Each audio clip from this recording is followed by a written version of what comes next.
ہے آج نیند کیوں نہیں آئی؟ فرمایا لختے جگر او نور نظر او میری بیٹی، کل قرآن کریم کی ایک آیت سن کے آیا ہوں، ثم لم یتوبوا فلہم عذاب جہنم ولہم عذاب الحریق۔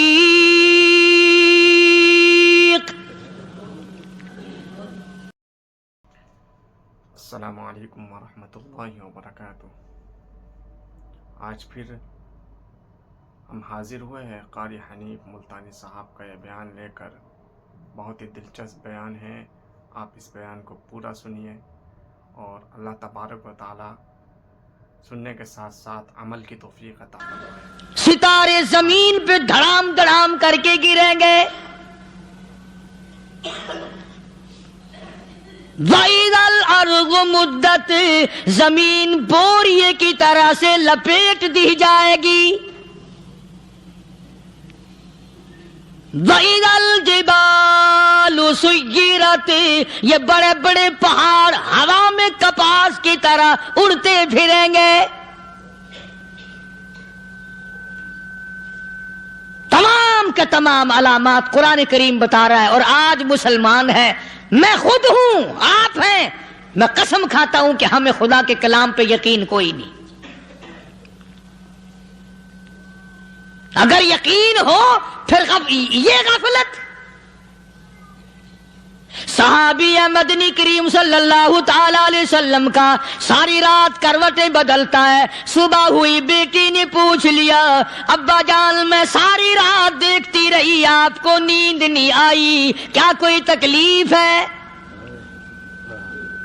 دیکھنے والی بیٹی کے بھی قربان جاؤں، بے چین ہونے والے ابا کے بھی قربان جاؤں، آخر بیٹی بھی جاگ رہی ہوگی تبھی تو دیکھا ہوگا۔ کہنے لگے ابا میں نے ساری رات کروٹیں بدلتے دیکھا، کیا بات ہے آج نیند کیوں نہیں آئی؟ فرمایا لختے جگر او نور نظر او میری بیٹی، کل قرآن کریم کی ایک آیت سن کے آیا ہوں، ثم لم یتوبوا فلہم عذاب جہنم ولہم عذاب الحریق۔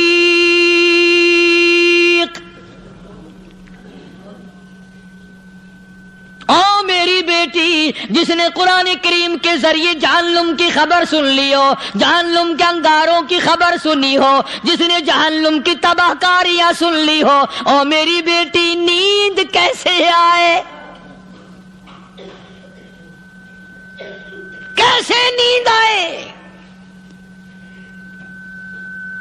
امام شافعی رحمت اللہ علیہ اتنے بڑے جلیل القدر ولی کامل ہیں، وقت کے امام ہیں، پرہیزگار متقی ہیں، اپنی بیٹی کو فرمانے لگے لختے جگر تیری آنکھیں بگڑتی چلی جا رہی ہیں، میں دیکھتا ہوں تو ساری رات نیند نہیں کرتی، ساری رات سوتی نہیں، مصلی پہ کھڑی ہو کر قرآن پڑھتی رہتی ہے، تو کچھ نیند کر لیا کر، آنکھوں سے محتاج ہو جائے گی۔ عرض کرنے لگے ابا جان نیند آتی ہے، بستر پہ لیٹ جاتی ہوں، آنکھ لگنے کو ہوتی ہے، فوراً میرے دل میں خیال آتا ہے شافی کی بیٹی تو نے تو بستر سنبھال لیا، صبح تیری نامعلوم زمین کے اوپر ہوگی یا لاکھوں من مٹی کے نیچے ہوگی۔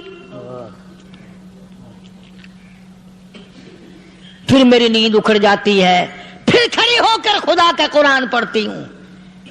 وہ ساری رات قرآن پڑھا کرتے تھے، اور بدقسمت قوم تمہیں صبح اٹھ کر قرآن کا سپارہ پڑھنے کی توفیق نہیں ہے۔ مسلمان پر قرآن کا دیدار نصیب نہیں، قرآن کی زیارت نصیب نہیں، گدھے کی طرح کھاتے سو گئے اور گدھے کی طرح صبح اٹھ کر کھانا پینا شروع کر دیا۔ تو رب کے کلام کا اتنا باغی کہ تو دیکھنا پسند نہیں کرتا۔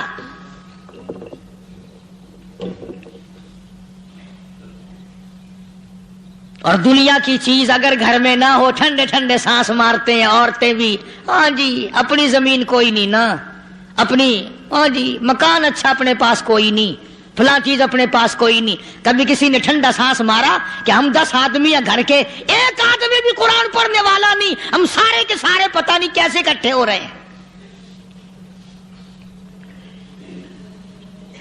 اگر دل میں عظمت ہو، ڈاکٹر ہو، افسر ہو، وزیر ہو، آخر ہے تو انسان، ہے مسلمان، ہے مدنی کریم صلی اللہ علیہ وسلم کا امتی، پھر قرآن سے اتنا دور کیوں ہے؟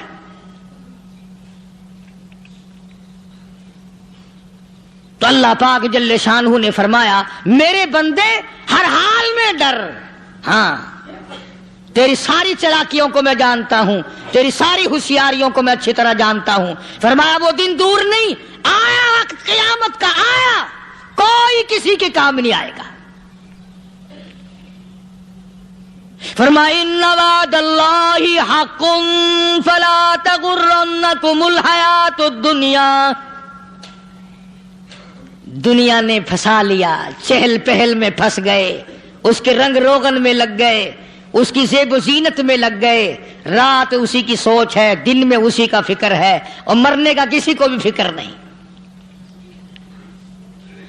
قرآن کریم کے آخری سورت، آخری لقمان کے آخری آیتوں میں عجیب مضمون رکھا ہے۔ فرمایا ان اللہ عندہ علم الساعۃ وینزل الغیث، قیامت کا ٹھیک وقت اللہ کے سوا کوئی نہیں جانتا۔ کسے معلوم ہے ابھی اگلے منٹ میں کیا ہو جائے گا، سیکنڈ میں کیا ہو جائے گا؟ اچھا ایک بات میرے ذہن میں آئی، یہ بڑے بڑے لوگ آپ کو ملیں گے دیہاتوں میں بھی، بازاروں میں بھی، شہروں میں بھی، فلانا بزرگ غیب کی باتیں بتایا کرتا تھا، فلانا ولی یوں بتایا کرتا تھا۔ کبھی یہ بھی تو پوچھنا کہ اس ولی نے کبھی یہ بھی بتایا کہ میں مروں گا کب، کس دن مروں گا؟ جب اپنی موت کا پتہ نہیں تو اور کسی چیز کا کیا پتہ ہے؟ صرف اٹکل پچو تیر لگانے والی بات ہے۔ ابھی چند مہینے ہوئے یہاں میرے پاس چند نوجوان آئے ملتان شہر سے، اور کہنے لگے کہ 25,000 کی چوری ہو گئی ہے، بتا کدھر کون لے گیا، کدھر لے گیا؟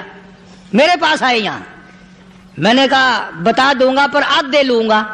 کہنے لگا نہیں نہیں دیکھا نا جی اتنا تو نہ کرو، اور میں نے کہا وہ سارے ہی چلے گئے یار، یقین کرو میں یہاں چارپائی میں بیٹھا ہوں دروازے کے باہر، عصر کے بعد پوری پارٹی آئی اسی شہر کی کہ 25,000 روپیہ گم ہو گیا ہے، بتا کدھر گیا ہے؟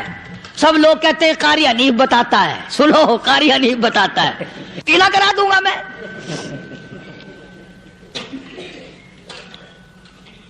جتنا میں نے انکار کیا میرے سر ہوتے چلے گئے، اخیر میں نے بکواس کر دی، میں نے کہا اچھا بتاؤں گا پھر آدھے لوں گا۔ کہنے لگے نہیں،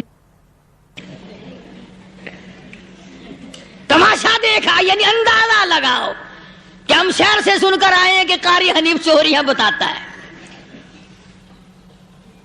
اللہ غنی، کس کو معلوم ہے کہ ابھی کیا ہو جائے گا؟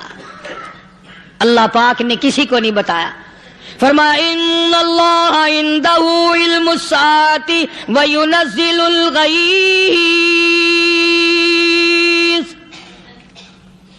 قیامت کا ٹھیک وقت کسی کو معلوم نہیں، بارش کا کوئی پتہ نہیں کب ہوگی، کتنی ہوگی۔ تم ابھی کہہ رہے ہوگے کہ جی محکمہ موسمیات والوں کو پتہ چلتا ہے، ان 3 مہینے میں یہ محکمہ موسمیات والے کئی دفعہ کہہ چکے ہیں کہ بندہ باندی ہوگی، مگر کچھ بھی نہیں ہوا، بلکہ جتنے یہ زیادہ بتلاوے نا اتنا ہی موسم خراب ہوتا چلا جاوے۔ پچھلے سال انہوں نے روئی کی گانٹھوں کی گنتی بتائی کہ اتنی کپاس پیدا ہوگی ملک میں، اتنی روئی کی گانٹھ بنے گی، اتنی باہر بھیجیں گے اور اتنی اپنے گھر رکھیں گے۔ ذرا پوچھو تو صحیح ذمہ داروں سے سر کھجاتے پھرے کہ کھاد کے پیسے بھی واپس نہیں ہوئے۔ بھلے کسی کو کیا پتا کہ ابھی کیا تھا اور ابھی کیا ہو جائے گا، کل کیا ہوگا، پرسوں کیا، ایک اللہ کی ذات جانتی ہے۔ فرمایا وَيُنَزِّلُ الْغَيْثَ، کوئی نہیں جانتا بارش کب ہوگی، کتنی ہوگی، کہاں تک ہوگی، کس قدر ہوگی، کس طرف میں ہوگی، کہاں نہیں ہوگی۔ وَيَعْلَمُ مَا فِي الْأَرْحَامِ، کوئی نہیں جانتا عورت کے پیٹ میں کیا ہے، لڑکا ہے کہ لڑکی، باپ کو پتہ نہیں، ماں کو پتہ نہیں، دادی کو پتہ نہیں، نانی کو پتہ نہیں۔ یوں کہ کسی کو پتا ہو یا نہ ہو، حضرت صاحب کو پتا لگ جاتا ہے. حضرت صاحب کو کیوں؟ حضرت صاحب ٹھڈ دے اندر وڑدا ہوندا ہے. تماشا دیکھ، کوئی کسی کو پتا نہیں چلتا، اور خدا نے اپنی خدائی کسی کو تقسیم کر کے دینی نہیں. لم یلد ولم یولد، نہ میرے ماں باپ، نہ میں کسی کا باپ، نہ میری اولاد، نہ میں کسی کی اولاد. اللہ الصمد، بے نیاز، بے مثل، بے مثال ہوں، ہمیشہ سے ہوں اور ہمیشہ رہوں گا. سام میرے محتاج ہو، میرے دروازے کے گداگر ہو، میرے دروازے کے فقیر ہو، میرے دروازے کے دستے نگر ہو. آؤ مانگو کھاؤ، موت آئے مر جاؤ. اگر اکڑو گے، فرمایا پھر میں نے بڑی بڑی سزائیں دی ہیں لوگوں کو. ہاں ہاں، میں تو توبہ بھی منہ سے نہیں نکلنے دیتا، کلمہ تو کلمہ ہائے نہیں کرنے دیتا میں. جب میں موت کا پیغام دوں، یکدم دل کی حرکت بند ہو جاتی ہے، آئے بھی نہیں، اوئی بھی نہیں، اف بھی نہیں، کچھ بھی نہیں. فرمایا وَيَعْلَمُ مَا فِي الْأَرْحَامِ، کسی کو پتا نہیں عورت کے پیٹ میں کیا چیز ہے. دیکھو نا، جس نے 9 مہینے بچہ پیٹ میں رکھا، جب بچہ پیدا ہوتا ہے نا، خود ماں بھی کان لگاتی ہے، بتائیں گی لڑکا ہے کہ لڑکی ہے.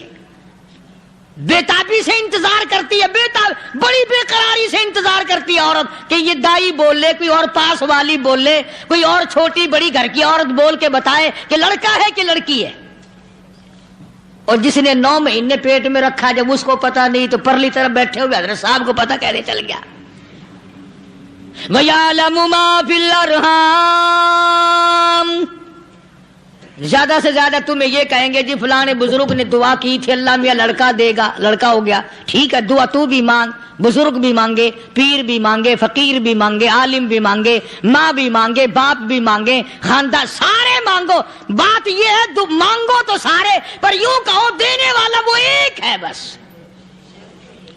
یہ ہے اصل بات، اور مانگنے کی تو کوئی کسی کی وہ نہیں. امام الانبیاء محبوب کبریا حضرت محمد مصطفیٰ صلی اللہ تعالی علیہ وسلم سیدہ عائشہ صدیقہ رضی اللہ تعالیٰ عنہ فرماتی ہیں میں سوئی ہوئی تھی، اچانک میری آنکھ کھلی، میں نے کالی کملی والے کو سجدے میں دیکھا، رو رہے ہیں، دعائیں مانگ رہے ہیں، رو رہے ہیں. حضرت عائشہ فرماتی ہیں اللہ اکبر، فرماتی ہیں اتنے روئے سرکار مدینہ صلی اللہ علیہ وسلم، سانس رک گیا، سانس گھٹ گیا آپ کا. حضرت عائشہ فرماتی ہیں میں اپنا جگر پکڑ کے بیٹھ گئی، کہیں آج بیوہ تو نہیں ہو جاؤں گی.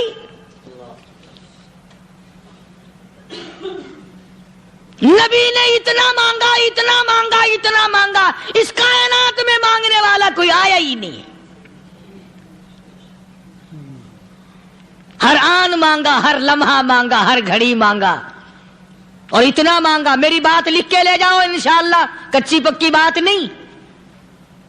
سیدہ عائشہ صدیقہ رضی اللہ تعالیٰ عنہ گواہ ہے، سیدہ فاطمہ الزہرا رضی اللہ تعالیٰ عنہ گواہ ہے، نبی کی گھر والی گواہ، نبی کی لخت جگر نوری نظر فاطمہ الزہرا گواہ. فرماتی ہیں حضور کریم صلی اللہ علیہ وسلم کا جب آخری وقت آیا، آواز بالکل ختم ہو گئی، آواز بالکل پست ہو گئی، پھر بھی لب حرکت کرتے تھے، لب حرکت کرتے تھے، دونوں کی دونوں. فرماتی ہیں ہم نے کان لگایا، آواز تھی ربی حبلی امتی، ربی حبلی امتی، اور میرے مولا میری امت کو معاف کر دے. اور خدا کی قسم کالی کملی والے نے آخری سانس تک مانگا ہی مانگا.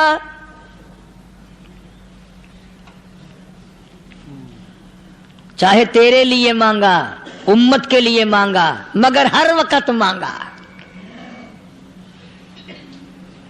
اور یوں فرمایا کہ میدان حشر میں جب لوگ چاروں طرف سے پریشان ہو کر، عاجز ہو کر، تنگ ہو کر، دھکے کھا کر، ذلیل ہو کر، انبیاء علیہ الصلوۃ والسلام کے مشورے سے جب حضور کریم صلی اللہ علیہ وسلم کے دربار میں آئیں گے، مشکاۃ شریف میں حدیث موجود ہے، ارشاد حضور کریم صلی اللہ علیہ وسلم کا، فرمایا لوگ مجھے سفارش کے لیے کہیں گے، اللہ اکبر کبیرہ. تو یوں فرمایا، یہ نہیں فرمایا کہ میں اللہ میاں کو ٹیلی فون کروں گا کہ دیکھنا ذرا خیال کرو امت آ رہی ہے میری، یا امت کو یہ کہے کہ رکا لے جاؤ، بلکہ یوں فرمایا جیسے امت آ کر کے مجھے پریشان کرے گی میں سجدہ کروں گا، میں سجدہ کروں گا. اس وقت بھی سر میرا در تیرا، جھولی میری عطا تیری. اور حدیث پاک کا اگر مضمون پڑھ کر دیکھو سارے مضامین حل ہو جائیں. یوں فرماتے ہیں خود حضور کریم کہ میں اتنا لمبا سجدہ کروں گا اس وقت قیامت میں، اتنا لمبا سجدہ کروں گا کہ 7 دن 7 راتیں کا وقت 1 ہفتے کے برابر وقت لگ جائے گا، میں سر سجدے سے نہیں اٹھاؤں گا. اتنا لمبا سجدہ کروں گا کہ 1 ہفتے کے مقدار وقت لگ جائے گا. یہ مقدار کیوں فرمایا؟ قیامت کا دن ہے نا، دن ڈھلنا نہیں، چھپنا نہیں، رات آنی ہی نہیں، رات تو ہے ہی نہیں نا، اس لیے فرمایا 1 ہفتے کی مقدار دن لگ جائے گا، وقت ختم ہو جائے گا پورا ہفتے کے برابر. اس کے بعد اللہ پاک مجھے فرمائیں گے ارفع راسک یا محمد صلی اللہ علیہ وسلم، میرے محبوب سر اٹھاؤ، سل مانگو توتا دوں گا، مانگو دیا جائے گا. سوف یعطیک ربک فترضی، تیرا رب تجھے راضی کر دے گا. صحابہ اکرام رضوان اللہ تعالی علیہ مجمعین نے عرض کر دیا یا رسول اللہ صلی اللہ علیہ وسلم آپ کس وقت راضی ہوں گے؟ کتنے لوگ جنت میں چلے جائیں گے، دوزخ میں چلے جائیں گے، آپ کس وقت راضی ہوں گے؟ خدا کی قسم اس محسن کائنات کا کیا کہنا کالی کملی والے نے جو ہم پر مہربانی فرمائی. یوں فرمایا جب تک ایک ایک امتی کلمہ پڑھنے والے کا ہاتھ پکڑ کر جنت میں نہ لے جاؤں میں محمد الرسول اللہ کو چین نہیں آئے گی. ایک ایک کو لے جاؤں گا اور چین نہیں آئے گا مجھے اس وقت بھی. تو عرض یہ کر رہا تھا کہ قرآن کریم نے اور تمام چیزوں میں عقیدے کا سدھار کہ عقیدہ بناؤ. یہ جو عقیدہ ہے نا اس کی حیثیت ایسی ہے جیسے پہلی اینٹ عمارت کی. اگر اینٹ ٹیڑھی ہو گئی تو ساری عمارت ٹیڑھی ہو جائے گی، اگر عقیدہ صحیح نہیں تو سارے اعمال ٹیڑھے ہو جائیں گے، اور اگر عقیدہ صحیح ہے تو اعمال بھی اور تمام افعال بھی اخلاق بھی تمام کی بنیاد جو ہے وہ صحیح رہے گی اور اچھی توفیق ہوگی. یہ عربی کلمہ ہے، آپ اور میں اگر کلمے کا معنی سمجھ لیں پھر بھی بات بنتی ہے. یہی تو معنی لا الہ الا اللہ، کوئی نہیں بگڑی بنانے والا، کوئی نہیں حاجت روا، کوئی نہیں مشکل کشا، کوئی نہیں تیرا ہاتھ پکڑنے والا، کوئی نہیں مجھے اور آپ کو اولاد دینے والا، کوئی نہیں بیوی بچے دینے والا، کوئی نہیں یہ ہر روز روٹی کھلانے پانی پلانے والا اس کے سوا کوئی نہیں الا اللہ، ایک اللہ کی ذات ہے. اور فرمایا کہ یہ بتایا کس نے کہ یہ سب کچھ کرنے والا کون ہے؟ محمد الرسول اللہ صلی اللہ علیہ وسلم، کہ ہمارے آقا اور مولا حضرت محمد الرسول اللہ صلی اللہ علیہ وسلم نے بتایا. تو قرآن کریم کی ان آیتوں نے وضاحت کر دی وما تدری نفس ماذا تکسب غدا، کسی کو پتہ نہیں کل کیا ہو جائے گا، صبح کو کیا ہو جائے گا، شام کو کیا ہو جائے گا. وما تدری نفس بأي أرض تموت، کوئی نہیں جانتا موت کس جگہ پہ آئے گی. کسے معلوم ہے کہ میری قبر کہاں بنے گی؟ کوئی نہیں جانتا میرے اس بدن کو جانور کھا جائیں گے. کسی کو علم نہیں ہے کہ قبر کا گڑھا ملے گا کہ نہ ملے گا، کفن ملے گا کہ نہ ملے گا، نماز جنازہ نصیب ہوگی کہ نہ ہوگی، غسل نصیب ہوگا کہ نہ ہوگا، کوئی نہیں جانتا. کلمہ پڑھتے موت آئے گی یا کنجری کے گانے سنتے گاتے موت آئے گی. کس کو علم ہے کہ آخری کلام جو دنیا میں ہوگا وہ درود پاک ہوگا یا قرآن کریم ہوگا یا دعا ہوگی یا استغفار ہوگا اور یا گالی منہ سے نکلے گی، دم نکل جائے گا؟ کسے معلوم ہے؟ اس لیے فرمایا وما تدری نفس بأی ارض تموت، کوئی نہیں جانتا موت صبح آئے گی یا شام آئے گی،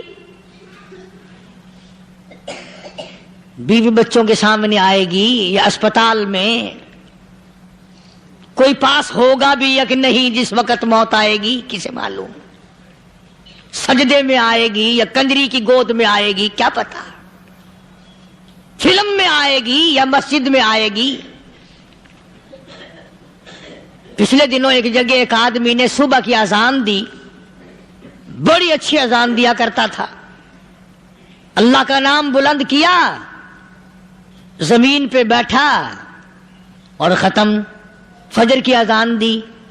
جو سنے انہوں نے کہا یار ابھی تو اذان دی تھی، بس اللہ کی طرف لوگوں کو بلایا اور خود دنیا سے رخصت ہو گیا۔ ہاں کسی کی موت یوں بھی آیا کرتی ہے، کسی کی سجدے میں آ جاتی ہے، کسی کی مراقبے میں آ جاتی ہے، اللہ اکبر، کسی کی نماز میں آئے، اللہ کی طرف دھیان لگے ایسا لگے کہ لگی جائے وہ چلا ہی جائے۔ ہمارے استاد محترم مولانا عبد الخالق صاحب رحمۃ اللہ علیہ یہاں کبیر والے میں تھے، بہت بڑے عالم، جید عالم، سمندر تھے علم کے، بس صبح کی نماز کے بعد مراقبے میں بیٹھے اللہ اللہ کر رہے ہیں، بس جیسے اتحیات میں بیٹھتے ہیں نا اسی طریقے سے بیٹھے تھے۔ دن چڑھ گیا، بھتیجے نے آ کر کے کہا حضرت ناشتہ تیار ہے، جواب کوئی نہیں۔ پھر کچھ دیر کے بعد آیا کہ حضرت ناشتہ تیار ہے، جواب کوئی نہیں۔ اور دن چڑھ گیا، ہاتھ لگا کے دیکھا کہ حضرت تو پہنچ گئے اللہ کے یہاں۔ کس حالت میں؟ ایسی اللہ اللہ اللہ سے لو لگائی کہ اللہ ہی کے یہاں چلے گئے۔ اور ان اللہ والوں کے پاس اس نیت سے لگا کرو میری آخرت بن جائے، میری قبر بن جائے، میرا آخری کلام جو دنیا میں ہو وہ کلمہ ہو، استغفار ہو، درود پاک ہو، قرآن کریم ہو، پھر تو مزہ ہے۔ اور اگر ہائے ہائے ہائے ہائے کرتے مر گئے تو کیا ہوا؟ فرمایا ان اللہ علیم خبیر،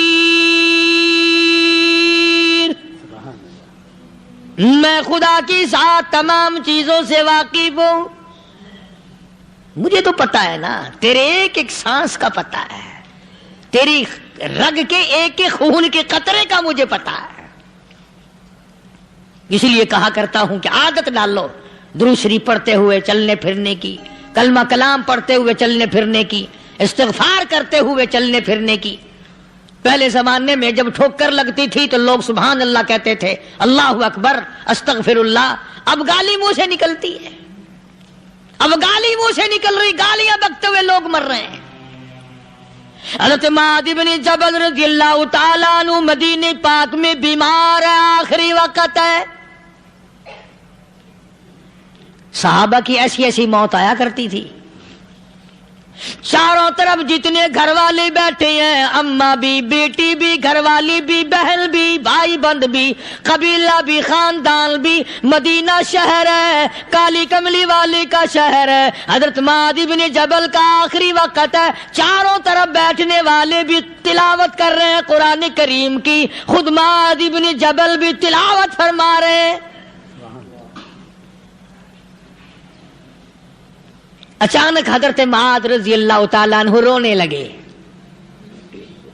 روئے حضرت معاذ۔ یہ وہ جوان ہے جس کو رخصت فرمانے کے لیے یمن کا گورنر بنا کر کے بھیجا حضور صلی اللہ علیہ وسلم نے۔ حضور صلی اللہ علیہ وسلم اس کو روانہ فرمانے کے لیے کئی میل پیدل تشریف لے گئے۔ ہاں حضور کے صحابہ۔ تو معاذ بن جبل جب رونے لگے تو گھر والوں نے پوچھا کیوں؟ کوئی بیٹھا ہوگا نا، کہنے لگا ڈر گئے، موت سے ڈر رہے ہو، موت سے ڈر کے رو رہے ہو؟ حضرت معاذ کہنے لگے نہیں، موت سے کیا ڈرنا، میں کیوں ڈروں موت سے، اس نے تو آنا ہی آنا ہے۔ میں نہیں ڈرتا. انہوں نے کہا پھر رویا کیوں رو رہے ہو؟ اللہ اکبر. صحابی کہتا ہے میرے دل کی تمنا میرے دل میں رہی, میری آرزو پوری نہ ہو سکی, میری حسرت میرے دل میں رہی, میرا شوق پورا نہ ہو سکا, میری آرزو پوری نہ ہو سکی, میری تمنا پوری نہ ہو سکی, بستر پہ موت آ رہی ہے اس لیے رو رہا ہوں. اے کاش رمضان کا مہینہ ہوتا, میں روزے دار ہوتا, گرمی کا موسم ہوتا, مجھے سخت پیاس لگی ہوتی, کفار سے مقابلہ ہوتا, میدان جہاد اور جنگ ہوتا, میں کئی کافروں کو قتل کر دیتا, پھر وہ مجھے قتل کر دیتے, میری زبان کاٹ لیتے, میری اللہ کے یہاں پیشی ہوتی, میرا رب مجھ سے پوچھتا میں آج دنیا سے کیا لایا. میں عرض کرتا الہی بولوں کیسے, تیری راہ میں زبان کٹا کے آیا ہوں اور روزہ رکھ کر آیا ہوں, تیرے محبوب کے حوض کوثر کے پانی سے روزہ افطار کروں گا. کہتا اس لیے رو پڑا ہوں کہ بستر پہ موت آ رہی ہے. ڈر کس چیز کا؟ یہ نہیں ڈرا کرتے تھے. حضرت ابو ایوب انصاری سب کہہ دو رضی اللہ تعالی عنہ. اللہ اکبر, کتنا بڑا مقدرہ والا جوان ہے. مدینے پاک میں حضور کریم صلی اللہ علیہ وسلم نے اسی کے یہاں ڈیرا لگایا. آخری وقت ہے, بیمار ہیں ابو ایوب انصاری. مدینے سے صحابہ جنگ کے لیے چلے. صحابہ کی تمنائیں دیکھو. ہم جتنے بیٹھے ہماری تمنا تو یہی ہے نا, کاروبار بڑھ جائے, مکان دکان کا ساز و سامان بڑھ جائے, یہ مل جائے وہ مل جائے, یہ ہو جائے وہ ہو جائے. ابو ایوب انصاری بیٹھے ہوئے دیکھ رہے ہیں صحابہ سواریوں پہ پیدل تلوار نیزے تیر لے کے چلے. ابو ایوب انصاری کہنے لگے کہاں چلے ہو؟ کہ جہاد فی سبیل اللہ کے لیے. کہنے لگا مجھے بھی لے چلو. سمجھ رہے ہیں آپ سارے؟ فرمایا مجھے ساتھ لے چلو. کہا کمال ہے, بیمار آدمی اور جنگ میں بیمار کا کیا کام ہے, کیا کرو گے؟ نے کہا مہربانی کرو, احسان کرو مجھ پر, مجھے ساتھ لے کے چلو. خدا کے بندے بیمار ہے, کرے گا کیا میدان جہاد میں؟ کہنے لگا تم تو بیمار کی بات کر رہے ہو, مجھے ساتھ لے چلو اونٹ پہ ڈال کر. توجہ کرنا ذرا, آخری بات میرے یاد آئی ہے بتانے لگا ہوں. ابو ایوب انصاری حضور کا میزبان مدینے والا کہتا ہے میں بیمار ہوں, مجھے اونٹ پہ ڈال کے لے چلو, اور اگر میری راستے میں موت آ جائے پھر بھی میری لاش کو ساتھ لے جانا. جہاں کفر اور اسلام کا جنگ ہوگا, مقابلہ ہوگا, اس میدان میں میری لاش کو پھینک دینا. شاید کسی مجاہد کی سواری کا پیر میرے اوپر آ جائے, میں بھی قیامت میں اللہ کے حضور میں کہوں گا یا اللہ تیرے میدان جہاد سے اٹھ کے آیا ہوں میں بھی. اندازہ لگا ابو ایوب انصاری کی تمناؤں کو دیکھ, حسرتوں کو دیکھ. فرمایا مجھے ساتھ لے چلو, اگر میری موت آ جائے تو لاش کو بھی پھینکنا نہیں, دفن راستے میں نہ کرنا, ساتھ لے چلو, وہاں میدان میں ڈال دینا, اور اسلام کے لیے جو لڑنے والے ہوں, کفر کو مٹانے والے ہوں, ان کے پیر میرے اوپر آ جائے میں کامیاب ہو جاؤں گا. ایک تم ہو جو مسجد میں جھاڑو دینے سے بھی آر کرتے ہو, صف بچھانے میں بھی تمہیں شرم آتی ہے, صف اکٹھا کرنے میں بھی تمہیں شرم آتی ہے, ادھر ادھر کوئی چیز کرنے میں تمہیں کیا معلوم ہے جس وقت قیامت کے دن ان شاہی درباروں کے خادموں کو انعام ملے گا نا, پھر ٹکرے مارو گے, او ہو لو بھائی کمال ہو گیا, ہم تو یوں ہی رہ گئے.